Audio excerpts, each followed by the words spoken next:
Salam damai sejahtera, saudara-saudara yang terkasih. Terima kasih sudah bergabung bersama kami semua dalam sosialisasi ini.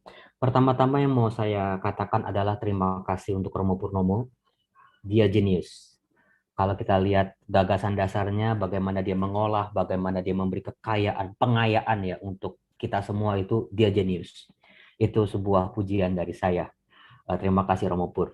Terima kasih juga untuk 4 tim saya, ada Bu Nani, Pak Heri, Brave, dan juga Pak Andre Soliwa yang mencoba mendaratkan apa yang digagas oleh Romo Pur ke dalam renungan minggu per minggu.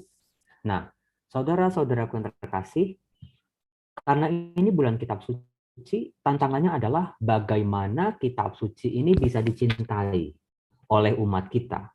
Bagaimana kitab suci ini menjadi menarik untuk dibaca, direnungkan, dan menjadi kekuatan bagi kita di era pandemi ini. Nah, maka dari itu kita mulai minggu permenungan yang pertama, di mana kita mau menggali sebuah teks. Untungnya teks ini sudah sangat terkenal, yaitu Yesus berjalan di atas air dari Matius bab 14. Ayatnya nggak panjang, ayatnya cuma 12 dari ayat 22 sampai ayat 33. Di sini kita mau melihat bagaimana Yesus, sahabat perjalanan kita, bagi mereka yang berputus asa. Ada sebuah tantangan bagi kita. Kebanyakan umat kenal teks ini, oh itu waktu Yesus meredakan angin dan danau. Tapi nanti dulu, betul tadi kata Romo Pur, kalau teks kita baca lebih dekat, namanya close reading, ternyata teks bisa berbicara yang nggak pernah kita pikirkan. Mari kita simak. Yang pertama-tama dalam minggu ini, fokus yang harus kita pegang adalah sebuah keyakinan bagi umat kita yang saat ini sedang galau, sedang takut, sedang cemas, bahwa ada kehadiran Tuhan yang memberi rasa aman, memberi rasa tenang dalam setiap situasi kita yang mencemaskan dan menakutkan sekalipun.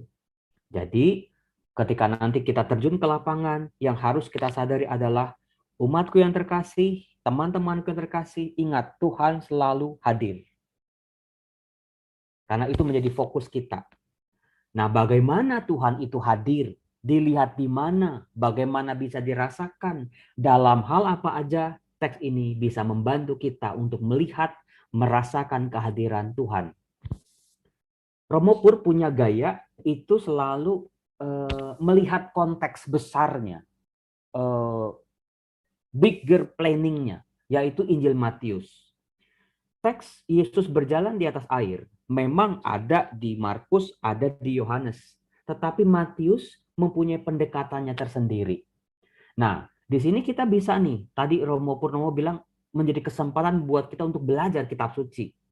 Para fasilitator, romonya sekali lagi diingatkan, susternya, apalagi umat kita, bahwa salah satu gagasan dasar dari Injil Matius ketika dia menulis peristiwa tentang Yesus adalah gagasan Immanuel. Gagasan Immanuel itu sudah ada sejak kitab Keluaran bab terakhir, nubuat Nabi Yesaya, Yeskiel, itu sudah ada. Tuhan hadir di tengah-tengah umatnya. Injil Matius dengan sangat yakin menegaskan bahwa kehadiran Allah yang hadir di tengah-tengah umatnya itu bisa dirasakan, bisa dialami, bukan lewat nabi-nabi, bukan lewat Taurat, bukan lewat peristiwa-peristiwa alam biasa, tapi dalam diri Yesus Kristus putranya. Itu kesadaran pertama. Injil Matius mencoba meyakinkan para pembacanya bahwa kehadiran Tuhan, Immanuel, itu sekarang ada dalam diri Yesus. Bisa kita lihat dari bab pertama sampai bab terakhir, dari kata-kata Yesus, dari ajaran Yesus, teladan hidupnya, karya mukjizatnya, penderitaan, wafat, sampai kebangkitan Tuhan Yesus. Itulah wajah Immanuel. Allah yang jauh kini bisa dirasakan secara dekat. Nah, konteksnya Matius ini menjadi menarik karena memiliki kemiripan dengan kita. Jemaat Matius adalah orang-orang yang menyaksikan kehancuran bait Allah. Kita tahu sendiri bagi orang Israel, termasuk gereja perdana, bait Allah adalah bukti Tuhan hadir di tengah umatnya. Mereka boleh bangga di situ. Beda dengan bangsa-bangsa lain. Tetapi lain halnya kalau bait Allahnya hancur. Maka muncul pertanyaan, apakah Allah sudah tidak berpihak lagi kepada umatnya? Apakah Allah sudah jauh dari umatnya? Apakah Allah sudah meninggalkan umatnya? Persis dengan pertanyaan kita banyak orang di masa pandemi ini. Tuhan di mana? Kok Tuhan jauh? Doa-doa kita kok jauh? Angka COVID bukannya menurun tapi kok malah naik? Mudah-mudahan September besok itu udah turun ya. Nah, bagi Matius juga, warta keselamatan Immanuel Allah yang hadir ini juga harus diperdengarkan untuk orang-orang yang non-Yahudi. Itu kira-kira gagasan singkat yang mau ditawarkan oleh Matius kepada para pembacanya. Immanuel hadir dalam diri Yesus Kristus dan harus selalu diwartakan bahkan kepada seluruh bangsa.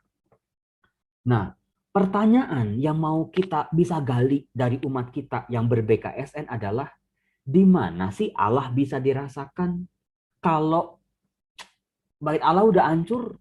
Nah, pertanyaan ini mau dijawab oleh Injil Matius yang mengatakan bahwa seringkali Yesus diperbandingkan dengan tokoh-tokoh hebat dalam perjanjian lama. Mau ditekankan, Yesuslah kepenuhan dari apa yang dialami oleh tokoh-tokoh perjanjian lama.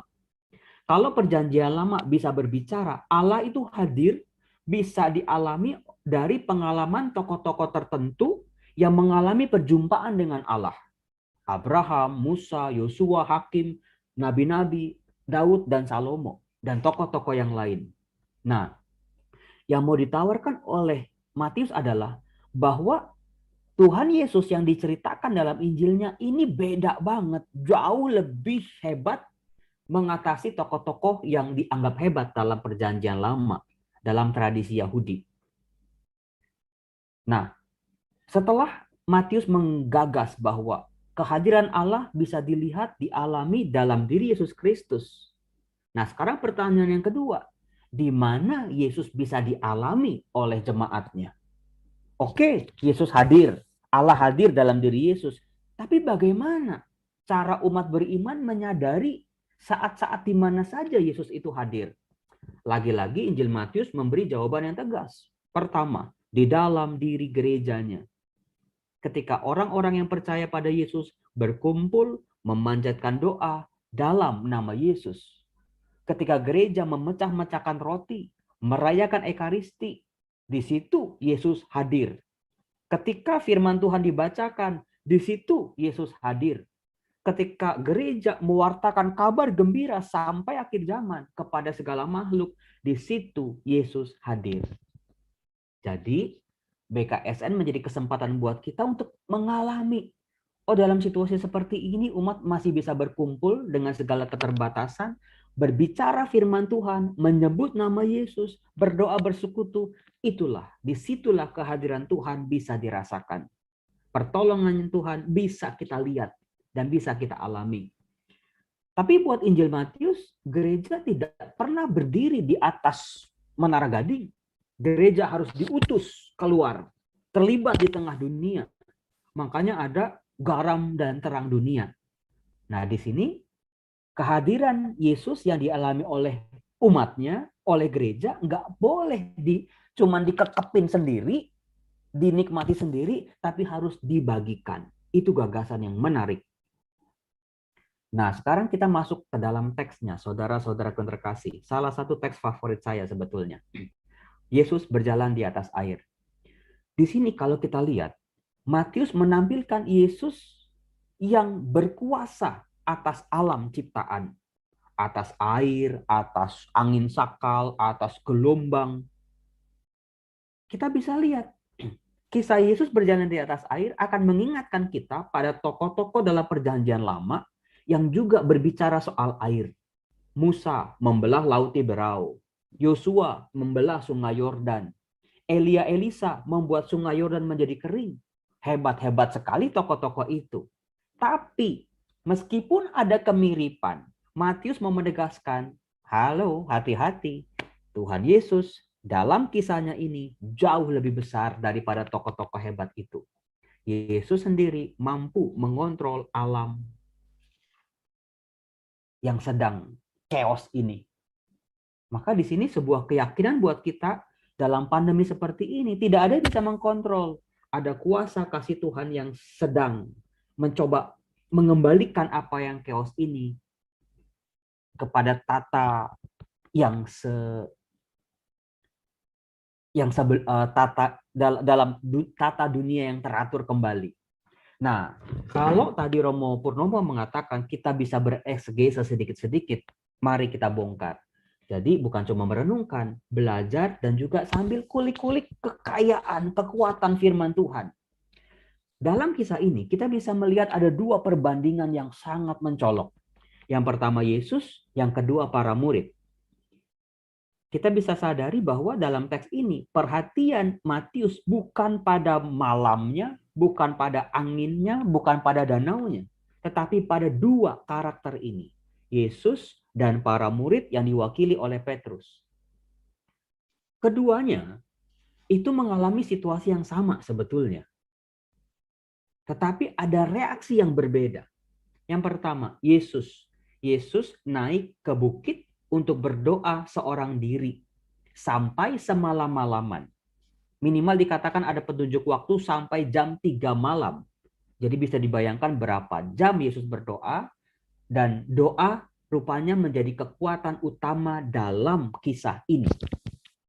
Kita bisa menjadikan kekuatan itu bagi kita semua di masa pandemi. Sementara para murid disuruh Yesus naik ke perahu untuk bertolak ke seberang. Nah, dalam situasi itu muncul kata-kata malam atau kegelapan, angin, gelombang yang mengamuk. Dalam situasi kepanikan seperti itu, Yesus datang kepada mereka. Saudara-saudaraku, ini sebuah bukti inisiatif Allah untuk membantu umatnya. Teks Matius tidak menunggu para murid minta tolong dulu baru Yesus datang. Dikatakan Yesus datang berjalan di atas air dalam kegelapan. Mungkin kita bisa memperkaya umat kita yang namanya air dalam tradisi Timur Tengah atau air yang banyak, laut ataupun danau, itu menjadi sumber tempatnya kuasa kegelapan. Kalau Musa bisa membelah, tapi Yesus lebih hebat lagi, berjalan di atas air. Artinya dia menguasai itu. Bukan sekedar air yang tenang, tetapi air yang bergejolak dan di dalam gelap. Jadi di sini ada double sebetulnya. Ada air sebagai salah satu simbol kuasa kegelapan dan juga kegelapan itu sendiri. Seperti kita dalam situasi yang kalut, dalam situasi yang chaos, kita susah sekali untuk melihat dan menemukan Tuhan. Bahkan mengenali Tuhan yang hadir di tengah-tengah kita. Sama para murid juga begitu. Melihat Tuhan yang hadir, yang mau menolong malah diteriakin hantu. Karena mereka takut. Nah, dari sini kita bisa melihat sebetulnya kata-kata para murid masuk akal juga. Mana ada orang manusia bisa berjalan di atas air. Apalagi saat itu chaos, ada mungkin cipratan air, ada gelombang. Mereka juga panik. Dalam kesulitan, Tuhan tantangan tersendiri buat orang beriman untuk mencari dan menemukan Tuhan. Itu sangat relevan lagi buat kita. Nah, di antara ayat 22 sampai ayat 33, sebetulnya yang menjadi intisari dari ayat ini adalah kata-kata Yesus sendiri. Tenanglah, aku ini, jangan takut. Di bukunya Romo Purnomo sudah dibahas itu satu persatu. Sangat indah dan sangat bagus. Karena disitulah bukan sebuah teguran, bukan sebuah hukuman dari Yesus kepada para muridnya, tetapi sebuah penyertaan Tuhan. Tuhan Yesus mau menenangkan para muridnya yang sedang panik. Juga memberi sebuah semangat, juga sebuah ungkapan kasih. Aku bersertamu, jangan takut. Aku ini. Gagasan ego eimi. Dalam kitab Keluaran bab 3, aku adalah aku. Sekali lagi di sini mau diungkapkan, siapa identitas Yesus. Sebagai Allah, pencipta, penguasa, pengambil kontrol atas segala-galanya. Jadi intinya itu sebetulnya umat diajak untuk fokus pada ayat ini. Nah, kemudian kita bisa melihat reaksi Petrus terhadap kata-kata Yesus ini. Meskipun Petrus seolah-olah percaya, tetapi kalau kita gali lagi, sebetulnya mungkin ada unsur mencobai Yesus. Dalam ketakutannya, dalam keraguannya dia berkata, Tuhan, apabila engkau itu, suruhlah aku datang kepadamu dan berjalan di atas air. Di sini Tuhan Yesus tidak menegur Petrus loh.